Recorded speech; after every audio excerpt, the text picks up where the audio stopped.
3FM 92.7. We're also live on Kesme 107.1 FM. I am Chrystal Trevison. Remember, we're streaming on all our social media platforms at 3FM 92.7. Making the headlines this morning, one Ghanaian shot and killed in xenophobic attacks in South Africa.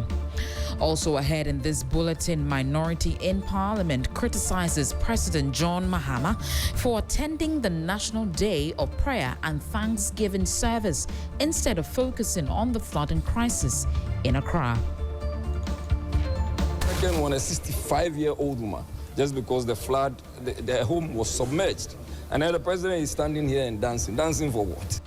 And much later, thousands of children under the age of 5 across northern Ghana begin receiving seasonal malaria preventive medication today. Stay with us for the details, but don't go away.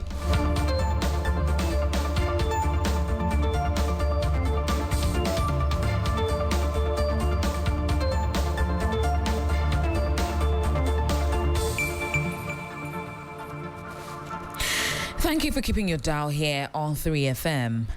The Ministry of Foreign Affairs has confirmed the killing of one Ghanaian in a xenophobic attack in South Africa.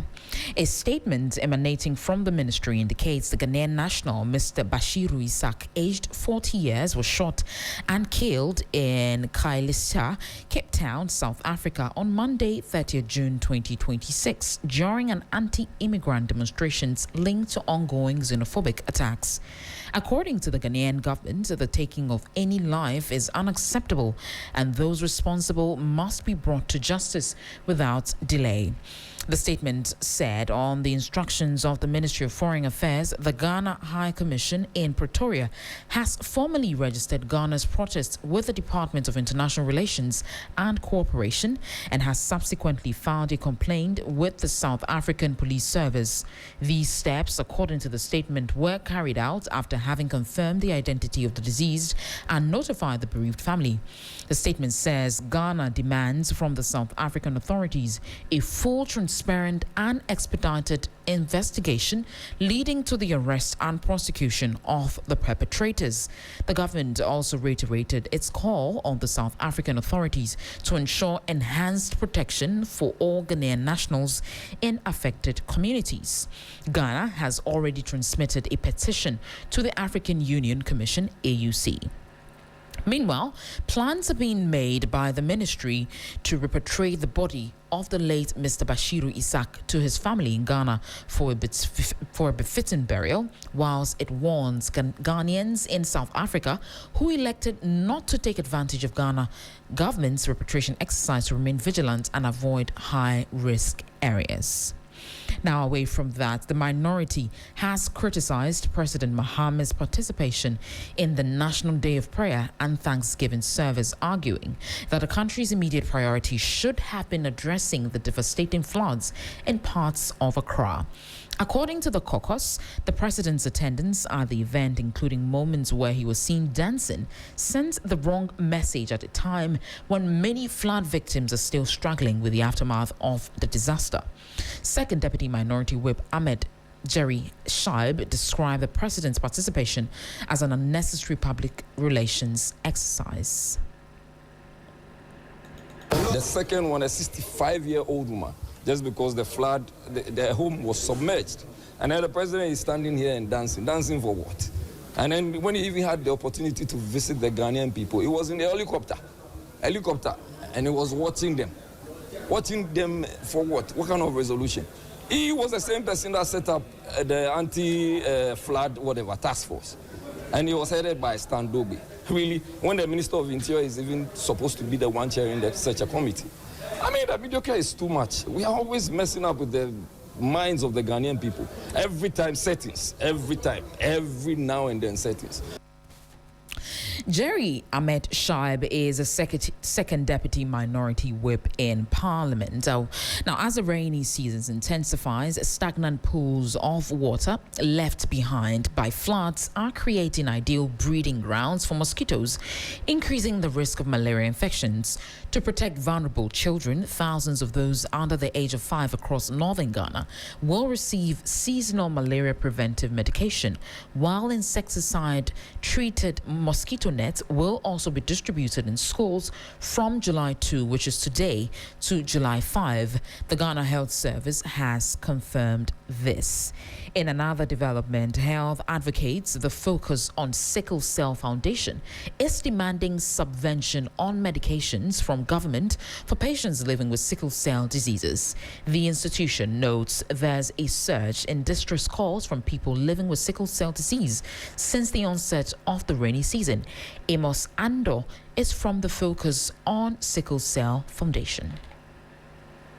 One major trigger of crisis is in change in weather conditions. So during this period in July, heavy rain, sudden changes in temperature, many warriors experience increased pain, body weakness, and severe crisis. One of the key crises that people living in sickle cell do get is the vaso-occlusive crisis. That sometimes we bring it down to call it rheumatism because of the weather changes. Currently, many warriors and their caregivers have been reaching out because they are facing serious challenges due to the weather. Personally, I'm also experiencing the same. I'm a person living in sickle cell genotype SP. Emma Sando is from the Focus on Sickle Cell Foundation. Let's do some more stories. A staff officer of the Economic and Organized Crime Office, YOCO, and the prosecution's fourth witness, Frank Marshall Cromwell, has completed submitting his evidence in chief in the case involving former National Signals Bureau Director Kwabena Idubuahene and his wife Angela Ejeboating. Among other things, Cromwell, while being led by the Deputy AG, told the High Court that Kwabena Idubuahene did not declare his assets according to documents from the Auditor General's Office. Lord Edu Asari reports. Kwabena Idubuahene, his wife Angela Ejeboating, and the private company Advantage Solutions Limited are facing charges of stealing, causing financial loss to the state, and money laundering resulting from a failed supply of a cybersecurity defense system valued at 49.1 million Ghana cedis. According to the prosecution, the former National Signals Bureau Director, Idubuahene, created a private account and a company which he used to siphon monies meant for the national security. All accused persons have pleaded not guilty.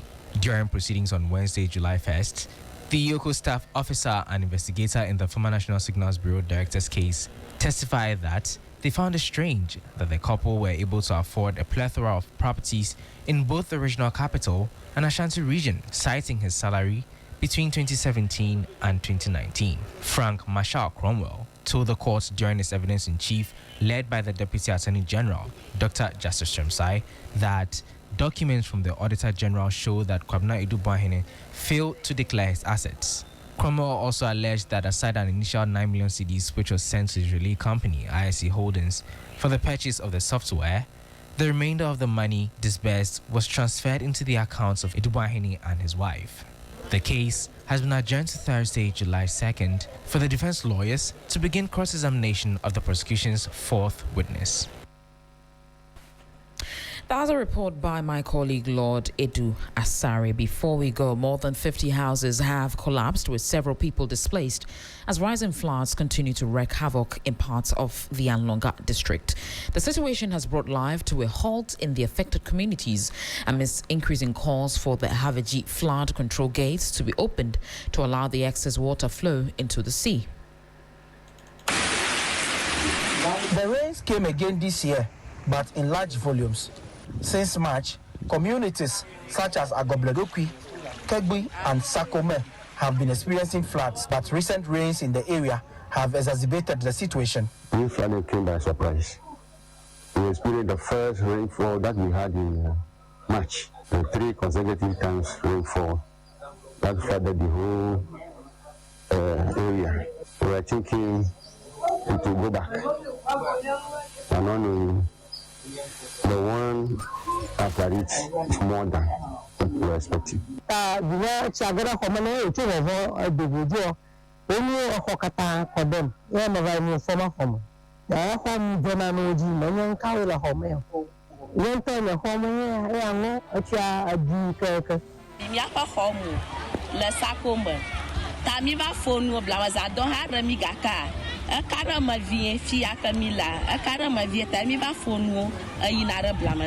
More than 50 communities here in the Anlogat district are currently living in flood waters.